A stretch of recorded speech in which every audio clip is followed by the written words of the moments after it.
Christina, holistic well-being coach, and those are the 6 things I would never put up with in a relationship. So the first topic I want to speak about is cheating, OnlyFans, texting, and also watching adult movies. So the reason why I wouldn't accept cheating is obvious. I don't have kids with my partner, so it's a little bit easier situation. If you have kids and something like this happens, obviously you're gonna have to sort it out in a different manner if you choose to. Then when it comes to texting, I don't see a reason why, if you're in a relationship with me, you're my partner, I treat you with respect and love, why would you text someone else? And I'm not saying like friends or something. If it's crossing a certain line when the texts are just not appropriate, you have me as a partner, so why are you texting romantically to someone else, or you flirting with someone over the phone? I also think, and I think that could be very controversial, there shouldn't be like the hiding the phone kind of thing. If my partner would be doing it, I would get very suspicious, like, what's the deal? Just the fact that you trust someone that you with is super beautiful, because like my boyfriend, whenever he asks me to, I give him my phone and he just goes to do whatever he needs to do, like maybe he wants some photo or something, and I have nothing to hide, so why would I be afraid to give him my phone? And next thing, OnlyFans. I don't even know what they really do, but I suppose that it's not gonna be very like pro relationship. So why would you pay someone else you're not in a relationship with to do something for you, something like that? When you have a girlfriend or your wife at home, like, first of all, it's very disrespectful. Second of all, like, why aren't you pouring that money into me if you are not spending it on yourself and you have money to spend on some stranger on the internet? If you feel the need to spend the money somewhere, you can just send me to buy a perfume. The last thing with this point number 1, is adult movies. I am not against it completely. Healthy matter, but like, really, if you're satisfied with your partner, why is there like really a need to do it, you know?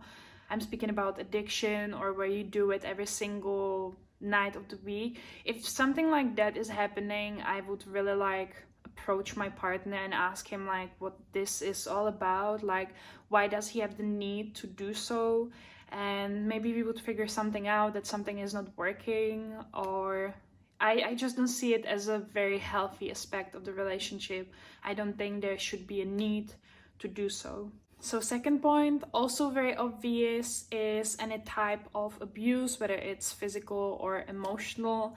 And I think that this doesn't need any sort of comment. That's like, if you experience something like that, whether it's physical or there's some kind of mental abuse in a sort of manipulation, constant gaslighting, the person is just treating you terribly, I think you should leave the relationship immediately. Number 3, inconsistent emotions, hot and cold. One day it's like that, another day it's like that. This can be connected to the attachment style your partner has, but about that in another video. But if someone would be treating me like they almost don't know me one day, and then the next day like, oh my god, I love you, why would you be with someone who is treating you like this, when I believe from my whole heart there is the right person for you, who treat you with respect, same emotions every day, really like consistency. But I get also, because some people, they grew up in chaos, and then naturally we are attracted to what we find familiar. So if it was like such a chaos and always like emotions up and down in your family, in your surrounding when you were growing up, then naturally you're going to be attracted to those sorts of relationships. So that could be also a reason for you to kind of look inward, and do you find it attractive? Because some people are really addicted to this kind of behavior. Adult children of Emotionally Immature Parents. That's a very good book when you can read so much about this like childhood patterns that were created because of your parents. It's very interesting. The fourth point I would say is a disrespectful behavior. In my case, I very don't like sarcasm. Like, why wouldn't you compliment someone in a very nice way and rather choose to use sarcasm or like some kind of joke to comment on something? For me, it was always very hurtful. It's very disrespectful in my point of view, and I would never accept it in a relationship anymore. I just don't see a reason why to do something to your partner that the partner doesn't enjoy, and they tell you, why would you do it repeatedly? That's just not nice. Thing number 5 was very hard for me as well, but I think it's very important in a relationship, and that is inability to communicate in a healthy way. I used to be so emotional and I was pouring out all my emotions every single time when I had some major conversation. And I was just getting all emotional and like I was spiraling down, and I wasn't able to communicate in a healthy manner. And then obviously I wanted to be with someone who can communicate in a healthy way, but that meant I had to do my part of the work as well in a very loving, the most respectful way. I would like to ask you to also think about how you do those things. And it's very hard for us to think about those things because obviously we don't like to be told criticism and think about bad things, but it's very important. In order to grow in a relationship, both people have to work. If one is working and the second one is not like keeping up, doesn't want to work on a relationship, on a communication, on listening to the person that they're with, then it's gonna be very difficult to handle it. It was thing for me, I was very bad in communicating, and then I was like, wow, I'm gonna break this because I really want to have healthy communication. I don't want to get all worked up every single time when it happens, when there's like a more difficult topic to speak about. So I was very working on regulating my emotions because I knew that that's the problem for me, and I'm handling it very well now. And it's amazing. It's perfect when you can reach the point when you can communicate in a healthy manner in a relationship.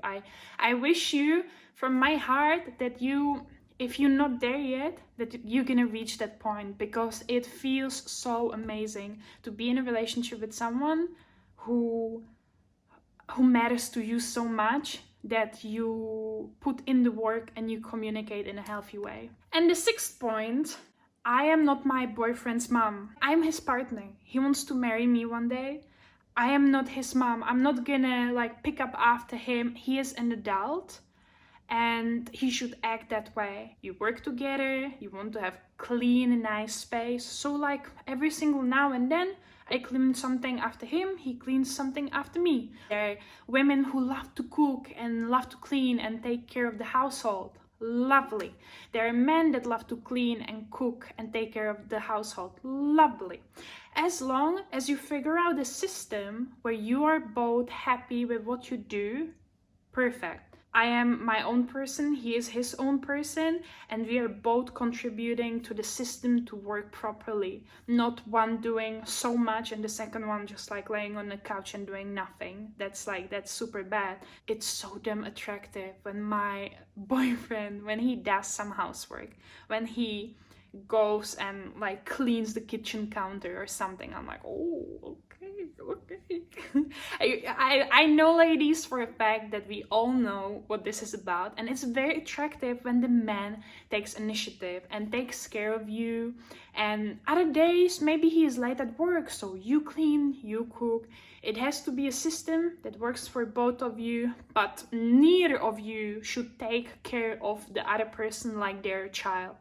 You're both adults, you should be both responsible for certain things. You are partners, so it should be kept in that way. Otherwise, the attraction is not going to be there. It's not going to be very good because one person is going to feel like a parent and second one like a child. That's not a partnership dynamic. You have to be like partners, figuring things out together and creating a good system that will benefit both of you. So that was it for today's video. I hope you enjoyed it. It was from my point of view. You can have it completely differently. You can disagree with me in many points, and I completely get it. We all different, but take what you need to take from today's video. I hope it helped at least a little bit in some points. Maybe I gave you some new inspiration. I'm gonna link everything down below, all my social media accounts, and if you would like coaching with me, you can DM me on Instagram and we're gonna figure out some things together, and then you can get a free call. And yeah, that's about it. I wish you all a lovely day. I enjoyed this video so much. I'm looking forward to see you in another video. Spread love. Have a beautiful day wherever you are in the world, whatever time you have, and see you next time.